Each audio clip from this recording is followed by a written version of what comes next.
we don't want to make his body work the way it wants to. We want to do bad things to this guy. He's a big scary dude. Well, what happens is, if we, instead of twisting on one axis like this, or even like this, that's still one axis, right? We want to twist on more than one, which means that instead of doing circular motions, we make spiraling motions. That's that whole idea of a spiral, all right? So watch what happens when I do this, and I'm really trying to get him to move around. It doesn't really work so well, as opposed to this again, and you grab on, all right? Now, start doing stuff like that, all right? Like how much of a difference that makes, right? I thought, but I'm still disrupted, and if you know Yeah, what you're gonna do like, next, boom. So there's a couple other things going on there too. So that spiral, if spirals and triangle points have to do with like the structure of the body, waves have to do with how we want to apply force. If I just push on him, he's just like, that's cool, man. All right. Again, it's sort of a single directional force. Very easy for the body to adapt to. You just change your position and away you go. If you remember the push hands game, right? You can push like back and forth and really nothing interesting happens. But the moment you actually start changing directions of force, other things start happening. And that's the idea of the wave. What happens now is instead of just pushing straight, I'm actually going to change how I do it. In that case, I'm also going to use my body. I can really try now. Yep. So if I step through him, okay, that's one thing. All right. Now,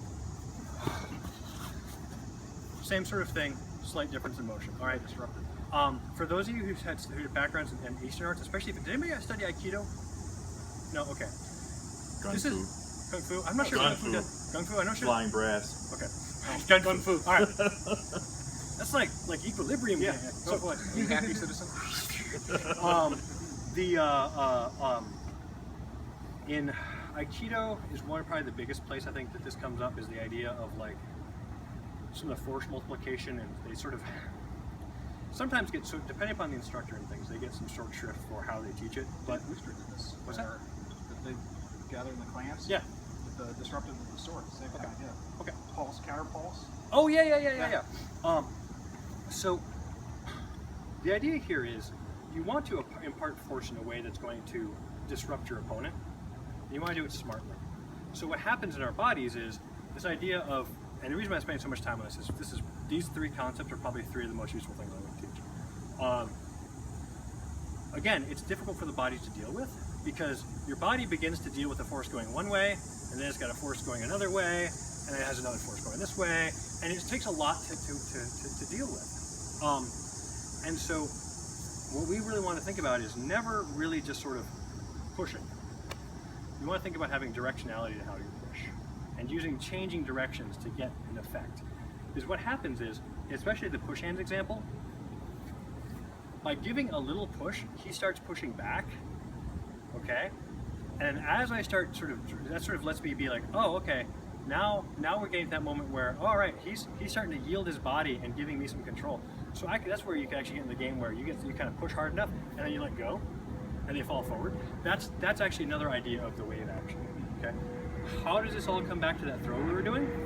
Let's go ahead and set this up. So first off, if we're here and we're squared up, one of the first things I'm going to do is I want to get that foot forward, or I could attack this one. I don't feel like it. I want to attack that. So what I'm going to do is I'm going to use that wave action and that spiral to get him to step, all right? Now if you look at what happens is this shoulder is starting to drop below that rear shoulder, and that action sort of set me up now, right? So what I did is, from here, that spiral actually gets him set up, and now I'm going to drive through and down. Okay? So there's actually spirals and waves happening. All right? The first spiral was the spiral which allowed me to take him and get him to step without really much changing my body position. His body position changed more. All right? Which I did that. Yeah. So, boom. Now what's going to happen is I'm applying a wave to do that, and actually, while I'm continuing, I'm this sort of push-pull action is continuing that spiral, and I'm not just sort of pushing. It's again, there's directionality to this direction change. It makes his body hard to keep up. I have a tough time keeping up. And he's already starting to fall, and I'm going to keep driving through and make him fall. All right? So now what happens to this in the terms of the triangle points is, here we are. Again, I'm going to take that step. What's happened is I pulled this arm towards his front triangle point. He had to step. So that he falls down. If he falls down, cool, I'm done.